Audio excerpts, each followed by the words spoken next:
For my federalism project, I'm focusing on the issue of minimum wage. Should the federal government or state governments have control over minimum wage laws? To provide some background on this issue, the federal minimum wage was first introduced in 1938 during the Great Depression under President Franklin D. Roosevelt. It was in the Fair Labor Standards Act, the FLSA. It was introduced in order to stabilize the crumbling economy during the Great Depression and to also protect workers' rights and well-being. Initially, the federal minimum wage was only 25 cents an hour, but since then, Congress has increased it to what is now $7.25 per hour. Along with that, 29 states plus Washington, D.C. have increased their own minimum wage laws so that they're all now higher than the federal minimum wage. When an employee is subject to both the state and federal minimum wage laws, they are automatically entitled to the higher minimum wage rate, which is primarily the state's. Certain states believe that the federal minimum wage of $7.25 is too high and should be reduced because their state economies cannot support the federal minimum wage. They believe that if you reduce the federal minimum wage, this will allow businesses, especially small businesses, to survive during tough times and in tougher economies. This will allow mom and pop stores to be able to hire more workers, which will then provide employment for more people. On the other hand, the federal government passed the FLSA in order to create a minimum standard of living for all workers. This is a guaranteed basic income for all families nationwide. That is why they do not believe it should be lowered. Furthermore, the federal government is actually considering increasing the minimum wage more. It's the belief that $7.25 is not enough to live off of. At a minimum, the federal government believes that the minimum wage should not be lowered. Also, if you take into account inflation since 2009, although the actual $7.25 has stayed the same since then, the actual value of minimum wage has decreased.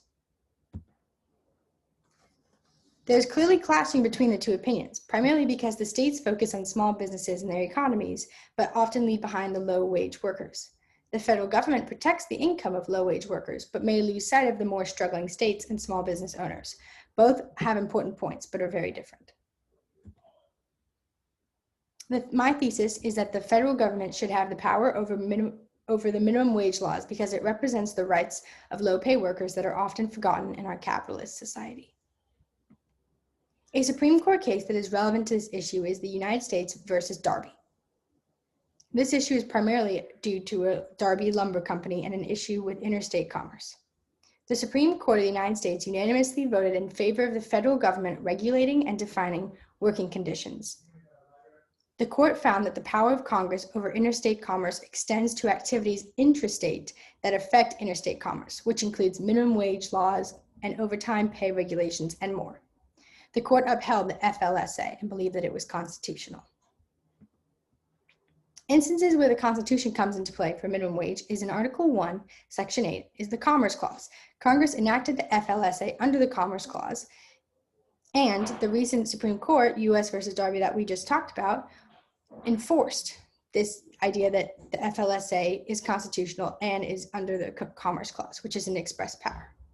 Along with that, concurrent powers is at play at the moment because both a federal minimum wage is $7.25 and other certain states and local areas have created their own minimum wage laws. For example, California's minimum wage is $12 an hour and San Francisco's minimum wage is $15.59 an hour because they take into account that area's economy and current situation.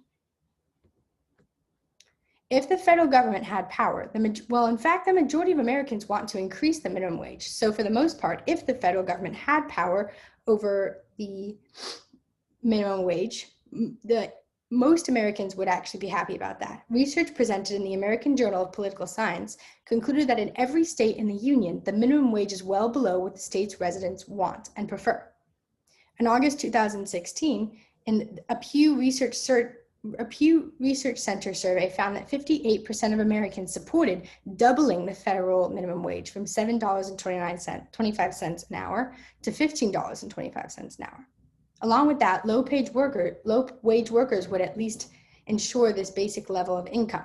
A 2012 study by the National Low-Income Housing Coalition found that the average minimum wage worker would have to work at least 85 hours a week to be able to rent one-bedroom home and an average across the 50 states, which is another reason why the federal government believes that they should not lower the minimum wage because low-wage workers already have to work extreme hours to rent basic housing. However, raising the minimum wage by just even $1 an hour can cost small business owners tens of thousands of dollars in additional payroll each year and can make it harder for them to create a profit.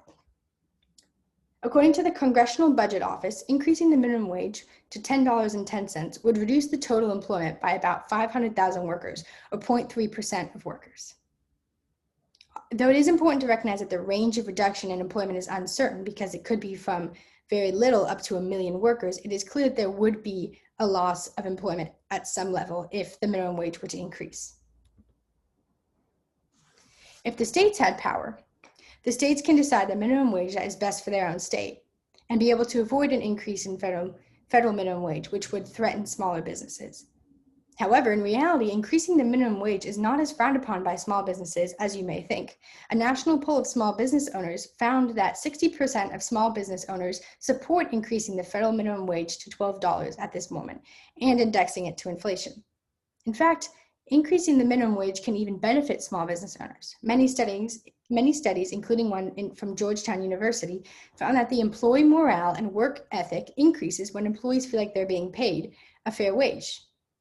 Furthermore, a 2012 study concluded that increases in the minimum wage can reduce turnover substantially, leading to savings in turnover costs. So overall, small businesses can actually benefit from an increase in minimum wage. Furthermore, low-paid workers would greatly suffer if the minimum wage were to lower. In 2019, there were 34 million people in poverty in the United States alone. But if you reduce or even maintain the minimum wage, this number will only increase. According to the Economic Policy Institute, increasing the minimum wage to $12 an hour would give nearly 35 million workers a raise and lift approximately 4.5 million people out of poverty. After paying attention to both sides of the argument, it's clear that the federal government should have control over the minimum wage because otherwise, low-wage workers would suffer immensely. Furthermore, small business owners could actually benefit from an increase in minimum wage. To do this, the first step should be increasing the minimum wage, while also staying aware of the effects on small businesses so that there is a common benefit to both. Along with that, it's important to keep up with inflation so that the worth of the minimum wage doesn't drop as it has recently. Thank you.